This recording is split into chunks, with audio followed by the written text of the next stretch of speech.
Horizon Zero Dawn is home to many categories, and those categories include the Frozen Wilds.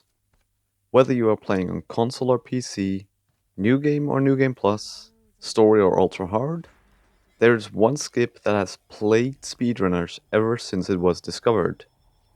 A skip so inconsistent, it has been labeled as the worst skip in the game. In fact, the person that found the skip, Everyday Aussie, even asked in response to his skip, how do you unfind a skip? Hey everyone, I'm Fleur101, and today I will tell you about the history of Horizon Zero Dawn's worst skip. I hope you enjoy.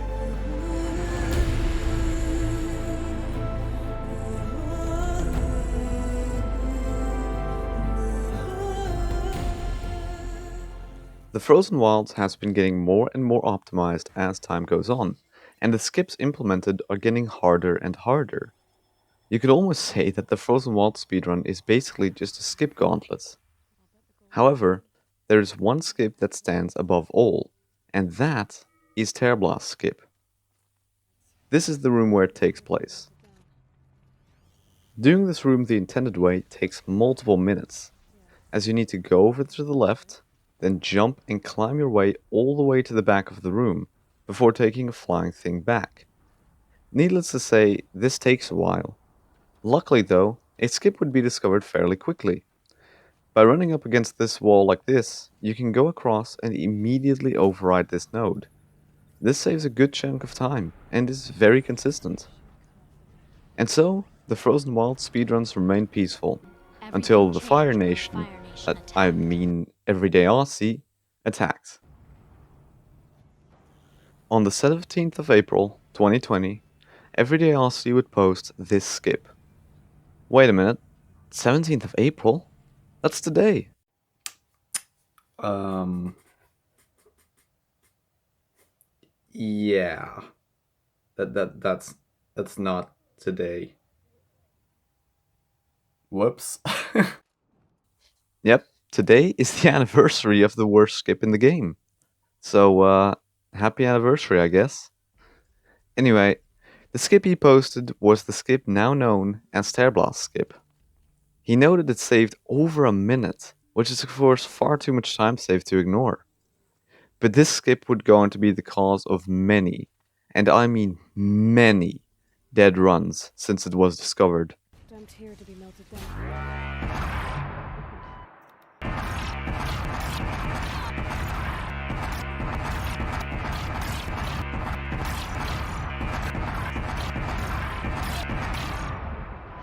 We need to get across that.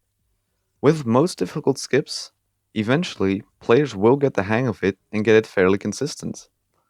This, however, is not the case with Fairblastscape Skip, and that is because this skip basically becomes luck once you reach a certain level of mastery.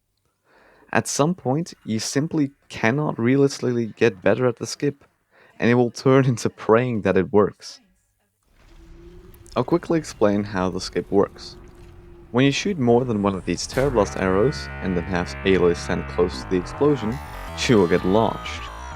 I'm sure you can see where this is going, but the idea of the skip is to shoot some arrows on the ground near this gap, and then launch yourself over. The reason you want to do this is that the override node you need to complete the room is literally right there. However, after placing your arrows in the right spot and jumping, there is not much you can do.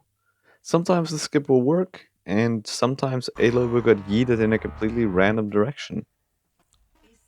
After the skip was discovered, it was quickly realized how inconsistent the skip was. Luckily though, if you failed, you could simply restart from save and be set back to the start of the room, after which you could quickly try again. This was a blessing, but the category quickly became too optimized to allow for more than one or two fails of the skip. This is what led to the skip becoming even more infamous and hated than it already was. And so, Everyday Aussie set out on a mission to find a way to skip the Terrorblast skip. And on the 16th of January, 2021, he would succeed. Sort of. Terrorblast Skip 1, or TSS1 for short, was basically just as difficult as the normal Terrorblast skip, if not way harder, along with being a bit slower. And as a result of this, no one implemented it into their runs. I'll go over how TSS1 is done real quick. By precisely jumping up this broken pillar and then up this pipe to the roof, you can just barely jump over to the other side and get the override node. Needless to say, this is very precise and can easily go wrong. About a month later though, on the 22nd of February, Aussie would find TSS2. Now this skip was around the same speed as TSS1, but it was quite a bit easier. By doing the earlier mentioned wall run across this wall, and then using the momentum of whatever this thing is to launch yourself up, you can precisely jump across to the override node platform. With a bit of practice, this is actually pretty consistent, as long as Aloy doesn't lock onto the climbing handholds below. There was a major downside, however, and that is that it was still slower than the regular Terrorblast Skip, and to be fair, it is pretty hard to beat literally just yeeting right over the gap to the node.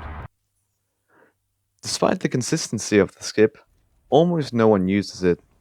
In fact, as far as I know, I'm the only one that actually uses TSS2, which does make a lot of sense. The Frozen Wilds categories aren't as popular as main game, and most runners who do runs of it have a very fast time. Because of this, they are basically forced to stick to the normal Terrorblast skip. The skip is undoubtedly one of the biggest run killers in the entirety of Horizon Zero Dawn, and it doesn't look like that is changing anytime soon. Finding a way of crossing the gap that is both consistent and fast seems nearly impossible. Or is it? Well, there is this one run done by a runner named Charlatan, who I've also linked in the description. The run is called the theoretically perfect run of the Frozen Wilds. In this run, Charlatan uses a glitch to get his mount into the cauldron and simply rides past everything. Because the mount is not supposed to be there, it can ride through walls and fly. This means that you can just ride straight over the gap, instead of doing Terrorblast Skip. This run only took about 15 minutes to complete. But if it's that fast and also a lot easier, why isn't it used in runs? Well, this is because of Horizon Zero Dawn's quest system. For most quests in Zero Dawn, you have to complete every single objective of the quest, or the quest won't progress and you'll be stuck. This is why you don't see speedrunners glitching into Gaia Prime or Gravehorde in runs, even though it is possible. It also comes to play in the Frozen Wilds, as you need to complete everything leading up to the cauldron, and by the time you have done that, using the mount is no longer faster, as it requires a long setup. If you are, by the way, wondering why the quest does work in Charlatan's run, it's because it's spliced for the sake of proof of concept. And with this idea also not working, it seems like Terrorblast Skip is here to stay. There's just no way to cross that gap more consistently and just as quickly. Or is there? Only time will tell. In any case, I've been Fleurbleu101, I hope you enjoyed the video and I hope you have a wonderful day. Goodbye.